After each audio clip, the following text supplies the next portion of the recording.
Estamos de volta com o Bem da Terra. Um projeto apurou dados para traçar o perfil de 2 pragas dos cafezais. Vamos saber que pragas são essas com o Denis Duncan, técnico de vendas. Bom dia, Denis, está aqui no telão. Bom dia, obrigada pela participação. Bom dia, Renata, tudo bem? Tudo bem, e você? Graças a Deus, tudo jóia. Vamos falar dessas pragas, então. Quais são essas pragas que atacam os cafezais, dão dor de cabeça para os produtores? Renata, hoje a gente tem aí a broca do café, né, e o bicho mineiro como principais pragas hoje do café, que causam dano em produtividade e qualidade de bebida. Por quê, né? O que essas pragas fazem na folha, na planta? Então, são insetos distintos, né? Então, nós temos aí a broca do café, ela tem uma atuação direta no grão do café, né? Ela faz a perfuração desses grãos. Isso ocasiona perca na qualidade de bebida e peso de grão, que também interfere em produtividade. Essa perfuração, ela afeta um dos principais, né, qualidades que a gente busca, que é na bebida do café. Então, é muito importante a gente ter o controle dela para buscar tanto produtividade melhor quanto maior qualidade na bebida. E é difícil para recuperar? Na verdade, não tem a recuperação. A partir do momento que a gente tem a infestação da broca no café, ela perfurou o grão, esse grão ele já está comprometido. Então, o melhor manejo, no caso, aí é sempre o preventivo através de MIP. A gente tem que ter a presença da praga, né, dentro do talhão, mas a gente tem que compreender ali o momento de entrada dessa praga para que a gente tenha um melhor controle e não estoure o nível de população dessa praga. A partir do momento que ela perfurou o grão, a gente tem uma perca já iminente. E a da outra praga é bicho mineiro, né? O bicho mineiro ele já atua de forma diferente, né? A gente tem, no caso, os adultos ovopositam no café. O café ovopositado, a gente tem a fase dos primeiros instas da lagarta, ela perfura a folha e ela se aloja no centro da folha, entre as paredes da folha, e consome toda a parte interna da folha. Isso aí causa prejuízo de desfolha. Perdendo folha, a gente tem menos produtividade, menos reserva de nutriente para enchimento de grão e diversos fatores. E desfolhando o café, a gente desequilibra também aí todo aquele ecossistema que existe ali dentro do próprio pé de café, aumentando a incidência solar, prejudicando de várias formas aí o cafezal. Ou seja, todo um trabalho jogado fora, né? Vamos falar desse levantamento. Quantas fazendas foram monitoradas? Então, hoje nós tivemos aí um primeiro momento, né, desse projeto. Nós viemos com um monitoramento de em torno de 1.000, 1.600 fazendas, né, distribuído em várias regiões do Brasil. Tá? No caso, são 2 projetos distintos que acabaram sendo vistos no mesmo trabalho. Porém, assim, a broca, a gente conseguiu trabalhar ela em Espírito Santo, Minas, sul de Minas, e aqui no Cerrado, em diversas propriedades, né?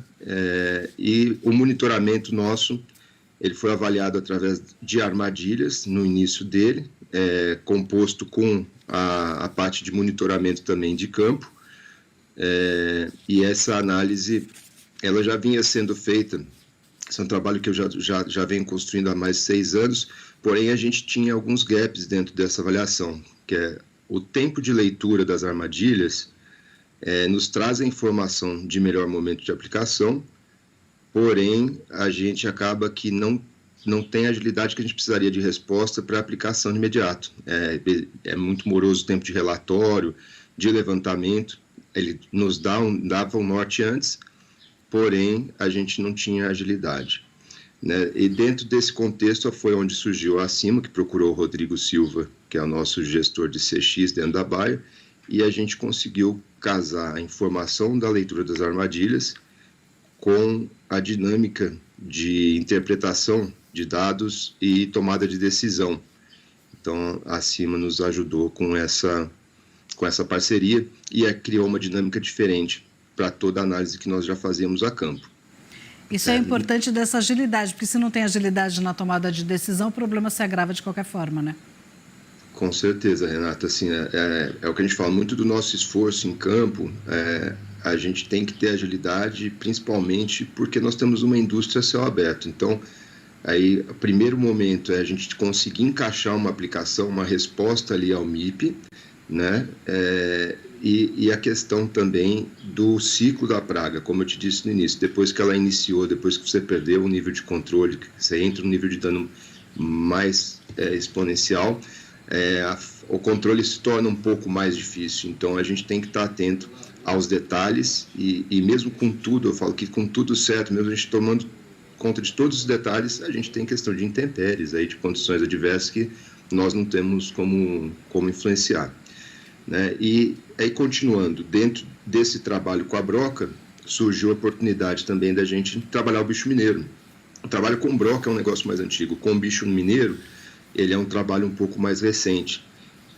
E nós conseguimos viabilizar a leitura de população. Antigamente, se falava de presença ou ausência e nível de controle em baixo, médio e alto. Então, foi uma oportunidade que nós encontramos. Aí surgiu a parceria também da empresa Biocontrole, que nos ajudou a importar feromônio e trazer as armadilhas para campo. E usando como incentivo um trabalho do Sérgio Benvenga também de leitura desses níveis populacionais e correlação dos adultos com a realidade de campo. Então, nós conseguimos aí fazer a leitura do bicho mineiro, da mariposa, e essa correlação que nós criamos com a leitura de ovos, de ninfas e lagartas a campo, nos traz uma informação também bem real do que está acontecendo na prática e nos ajuda com a tomada de decisão. E, mais uma vez, né, o digital entrou no agro muito forte, essa digitalização, essa questão da informação com o trabalho da CIMA foi muito importante, porque nós temos uma leitura fácil, rápida, através de aplicativo, eles já nos geram um resultado imediato, esse relatório nos faz ter uma tomada de decisão mais assertiva, uma resposta, uma responsabilidade mais rápida e, com certeza, encaixando o manejo mais adequado de todos os produtos dentro do manejo do café para controle dessas pragas. Denis, quantas fazendas foram monitoradas? Em torno de 1.600 as que foram colocadas. Isso já dá uma dimensão... Oi, desculpa, pode falar. Não, pode continuar, Renata. Desculpa. Eu só queria tirar uma dúvida, né? 1.600 fazendas monitoradas. Isso já dá uma dimensão? A situação é grave em relação a essas duas pragas ou não? Na verdade, assim, não somente por esse trabalho. Essas pragas são as mais importantes hoje do café. A gente sabe que ela causa os danos em área generalizado, né, hoje o dano dela. Mas em 1.600 propriedades a gente conseguiu ter essa avaliação de forma sistêmica. Então, avaliando quinzenalmente a presença dessas pragas, a nível populacional e o que ela pode estar proporcionando de dano e já tomando medidas de controle. Essa análise, dessa forma, ela nos mostra, dentro de uma área atendida, como que a praga está se comportando, como que ela está em cada ambiente, se ela está se movimentando, por que lado que ela está vindo, por onde que ela está aumentando. Então, isso nos dá uma informação para poder se antecipar uma defesa em divisas, em talhões, em regiões. E esse primeiro ano de trabalho, como eu te disse, né, a gente já vem monitorando, mas agora a gente consegue enxergar as informações de forma mais claras e ajuda a tomada de decisão, mas daqui para frente eu tenho certeza, a gente já tem a previsão de expandir, né, o projeto, e com certeza isso, quanto mais for se aderindo, quanto mais for aumentando as áreas analisadas, avaliadas, melhor a gente vai ter um visual da movimentação dessas duas pragas e o momento correto de controle. Então, sim, ela já é um problema nas áreas avaliadas. A gente conseguiu controlar melhor do que o padrão normal que a gente tem aí no mercado, melhores tomadas de decisão, mas quanto maior for a área nossa de atuação com esse projeto, mais informações nós vamos ter aí em relação a essas duas pragas e a movimentação dela em nível de população, nível de controle, nível de dano. Tudo gera informação nova. Perfeito, né? Porque o que você não vê, o que você não tem informação, você não consegue trabalhar. Com relação à praga, são fazendas em várias regiões do país. Tem alguma diferença nas fazendas em relação ao combate das pragas nas diferentes regiões ou não? Tem sim, Renata. Assim, a gente percebe algumas localidades essas pragas são mais incisivas, né? São mais presentes. Né? Então, como eu te disse, o projeto da broca ele foi feito em várias regiões. O projeto do bicho mineiro ele foi um piloto deste ano, né?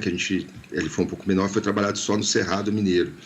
Tá? Mas nós sabemos já por característica das regiões, por histórico, pelos nossos pares também dentro da baia, onde você tem uma maior população de bicho mineiro ou de broca. Por exemplo, o bicho mineiro ele ainda não é uma praga tão importante no Espírito Santo.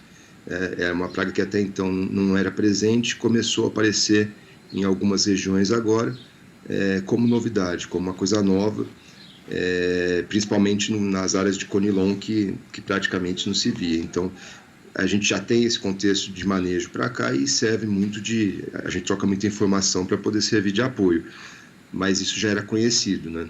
Então, já no caso da broca, já em outros anos, no passado, a gente tinha uma incidência muito pequena de broca no sul de Minas, mas hoje isso já não tem mais essa diferença. Acho que a broca ela já é generalista, já é uma praga, todo o café do Brasil a gente encontra ela aí. Então, já é uma preocupação um pouco maior. E isso por histórico, tá, Renata? Agora, pelo nosso monitoramento, a gente vai conseguindo entender por estado, por cidade, né, município, por região, até mesmo dentro do cliente, a gente pode ter presença e ausência dessa praga. Isso depende muito da variedade de café, depende muito da forma que esse café foi conduzido também, muitas vezes questão de nutrição. A gente fala que a praga está envolvida ali do plantio até a colheita, do manejo inicial até o final. Então, a planta pode ter mais ou menos resistência a determinada praga.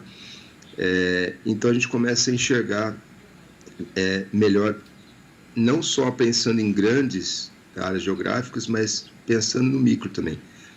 Dentro de um cliente, a gente pode ter talhão que tem presença dessas pragas e ter talhão que não tem, por conta dessas variações de terreno, falo de cenário ali, né, de altitude, questão de ambiente mesmo, externo, mata, vizinho, tudo isso interfere no apoio e propagação da praga. O próprio manejo do cliente, tratos culturais ali na parte de conservação, né, limpeza diária. Então, tem muitos fatores que interferem. E a gente consegue, dentro do cliente, enxergar isso também. Isso já é bacana, porque o próprio cliente muitas vezes sabe o que ele poderia ter feito de diferente e às vezes não teve tempo, às vezes teve algum problema operacional e não conseguiu fazer o mesmo tratamento. E aí ali a gente consegue mostrar por esse levantamento de forma clara e muito segura, muito confiável, aonde ele está com maior ou menor problema e o que a gente tem que focar para fazer de diferente ali para atingir os mesmos ou melhores resultados na produção dele. Eu tenho duas perguntas aí nessa sua resposta. Uma, a importância do manejo, né, do produtor ficar atento a seu manejo, como ele faz toda a diferença, e também da indústria, que para a indústria também é uma dificuldade, é uma dificuldade não, mas assim, como é difícil essa questão do agro, dessas diferenças regionais, como a indústria tem que estar sempre com novidades, trabalhando isso, porque as diferenças regionais são muito grandes. O que serve para o norte pode não servir para o sul ou para o centro-oeste, né? O trabalho de vocês como pesquisador também é constante, né? Não dá para baixar a guarda. Perfeitamente. A gente tem essa missão, eu falo, da gente acompanhar cada região que a gente atua e trazer a informação para dentro da companhia, para nossa departamento de pesquisa, para estar buscando não só novas moléculas, novos produtos quando necessário, mas também o melhor manejo de cada produto para cada região.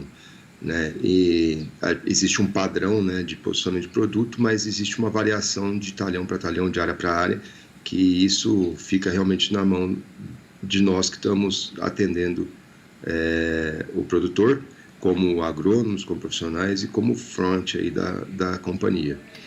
né? Então, realmente é muito importante estarmos atentos a todos os detalhes. Denis, só para a gente encerrar, fiquei curiosa em relação à armadilha, né? Você falou das armadilhas. Como funciona essa armadilha? Como seria? Então, são dois modelos diferentes, né? A armadilha para a broca, né? Nós temos um recipiente, né? Cilíndrico, onde a gente coloca um atrativo, que é o caromônio, no caso da broca. Esse caromônio ele tem atratividade e as brocas entram dentro da armadilha e a gente consegue fazer a contagem periódica, como eu te disse, cada 15 dias mais ou menos. E nessa quantidade de broca dentro da armadilha existe uma correlação de aumento de nível de população ou redução, e a gente entende o momento de revoada da broca, né? Existem vários pontos técnicos aí, por exemplo, a gente sabe, geralmente o pessoal tinha data, né? A broca entra em dezembro, mas não é bem assim, é só uma referência. A gente sabe que a broca vai começar a perfurar grão a partir de 75% de umidade, então aquele momento seria mais crítico para a perfuração, até então ela vai testando. Tá? Existem trabalhos também mostrando que antes disso, lá na florada, ela pode testar pedúnculo floral, o que dá abortamento de flor, chumbinho, então também tem perca de produtividade. Então, assim, o objetivo nosso é acompanhar nos momentos certos com a armadilha, até esse momento de perfuração. Essa contagem da broca nos dá uma informação de revoada, de momento de chegada, de maior população dela, e de momento de aplicação e controle, para evitar justamente que naquele pico de revoada, no momento que a gente tem o café no ponto de maturação, onde ela começa a perfuração, a gente tem a maior efetividade na recomendação no manejo de controle, certo? Hoje a gente trabalha com um produto de moléculas extremamente tecnológicas, né? Hoje a gente tem o Cubes, que a gente trabalha para o controle da broca, assim como também para o tecnológico é o Sivanto, para o manejo do bicho mineiro, para o controle do bicho mineiro, altamente tecnológico, produto que pensa em sustentabilidade, já seletivo aí a inimigo natural, um produto que tem bastante importância dentro do mercado de agroquímico hoje, que traz uma informação muito nova de consciência e de preservação ambiental. E nós temos a segurança também de fazer o MIP para uma indicação desses produtos no momento certo, e, teoricamente, uma redução, inclusive, de aplicações, porque quando a gente aplica no momento certo, a gente tem maior efetividade, não tem uma receita de bolo, como era feito antigamente, às vezes, em algumas áreas, e esse uso consciente do agroquímico, ele traz uma preservação muito grande da molécula para nós. Bayer investe milhões em moléculas, então a gente já viu aí no passado o produto ser lançado em 1, 2 anos, existia a seletividade, a seleção de pragas, e essa seleção faz com que ela fique resistente à molécula e a gente perca a tecnologia, perca o produto no mercado, porque não existe mais controle.